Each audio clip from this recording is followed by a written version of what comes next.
महाजंगल राज के महाराज लगातार कानून व्यवस्था, चाहे वो पटना में हो चाहे पटना के बाहर हो, फायरिंग हो रही है, लोगों की हत्या हो रही है। महाजंगल राज तो मन की बात पर ना बात करनी है। सवाल उन्होंने खड़े किए हैं। अच्छा देखिए, तो विपक्ष है, वो तो 24 घंटा सवालें खड़ा करेंगे, लेकिन हम लोग को तो अपना काम करना है ना। अब वो बिहार को या सरकार को किस ढंग से परिभाषित करते हैं वो हमारा विषय नहीं है, लेकिन हम जिन एजेंडों को लेकर आज बिहार में एनडीए की सरकार बनाए हैं और उन एजेंडों को लेकर चलेंगे। और विगत 15 वर्षों में बिहार के लोगों ने, देश के लोगों ने देखा है कि किस तरीके से हम सब सरकार चलाए हैं। और 2005 के पहले ये कोई आम हमारी टिप्पणी नहीं है। माननीय न्यायालय ने, उच्च न्यायालय ने क्या टिप्पणी की थी जंगल राज के संबंध में, आज उन शब्दों को वो दोहराकर क्या कहना चाहते हैं। कठिनाई क्या है कि उन्होंने जिस तरह से विगत वर्षों में सरकार चलाई और उसके बाद उनका पूरे परिवार का कुनबा जिस तरीके से कारनामे दर कारनामे, घोटाले दर घोटाले करते चले गए, उन चीज़ों को छिपाने के लिए अभी सरकार पूरी तरह से अपने फॉर्म में नहीं आई। और ये इस तरह की संज्ञा देना, सदन में सरकार और सदन की जो नियमावली है, प्रक्रिया है, जो परंपरा है, उस परंपरा से हटकर कुछ ऐसी बातों को कहना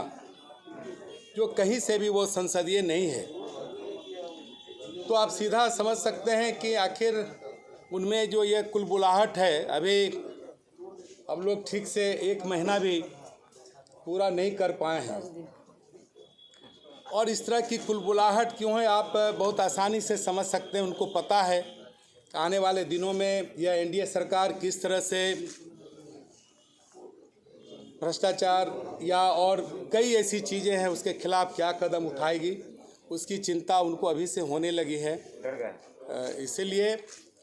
उनकी बातों पर बहुत हम प्रतिक्रिया देना नहीं चाहेंगे।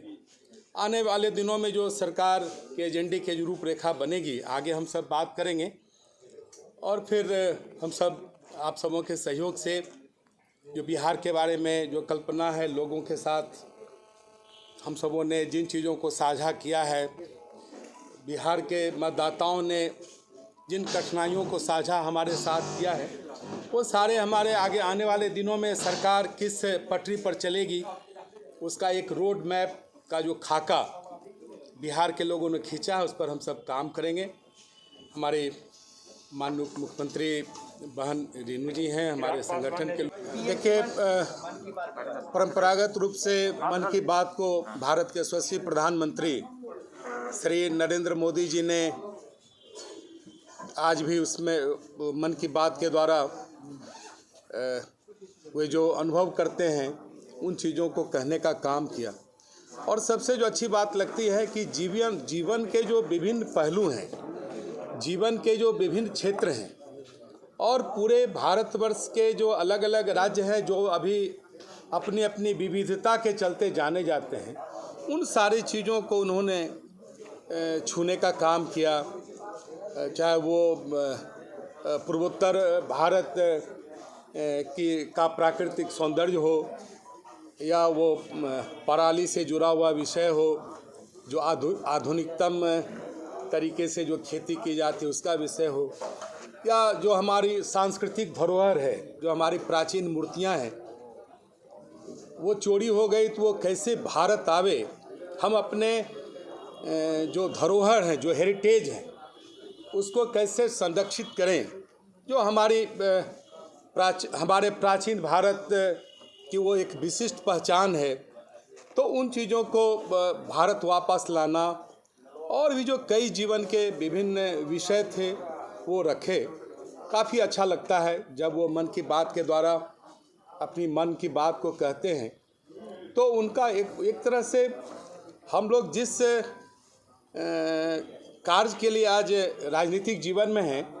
वो एक रोड मैप है, एक दर्शन है, और उस पथ पर हम सब चलने का प्रयास करते हैं। हम आज आपके माध्यम से भारत के यशस्वी प्रधानमंत्री जी के प्रति आभार प्रकट करते हैं कि मन की बात के द्वारा हमारे ऐसे कार्यकर्ताओं के साथ पूरे भारतवर्ष के सभी राज्यों के लोगों को जो दिल छूने वाली कुछ चीज़ों को कहते हैं वो काफ़ी प्रेरणादायक है, और उस प्रेरणा को ग्रहण करके हम अपने काम को गति देते हैं, दिशा देते हैं। जी, कौन सी बात क्यों कह रहे हैं ये सब आप बेहतर ढंग से समझते हैं, इसलिए उस पर कोई टिप्पणी अभी हम नहीं करेंगे, क्योंकि हम सब अब आने वाले दिनों में बिहार को किस तरह से लेके चलेंगे, अभी वो हमारा विषय है।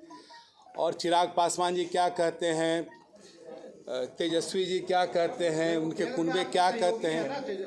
केंद्र में सहयोगी है आपके, तो ठीक है, उसके लिए राष्ट्रीय नेतृत्व उन सारे चीज़ों को देख रहा है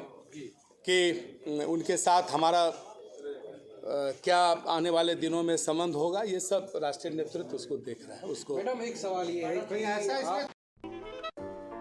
अगर आपको हमारा वीडियो पसंद आया हो तो इसे लाइक करें, सब्सक्राइब करें और साथ ही बेल आइकन दबाना ना भूलें।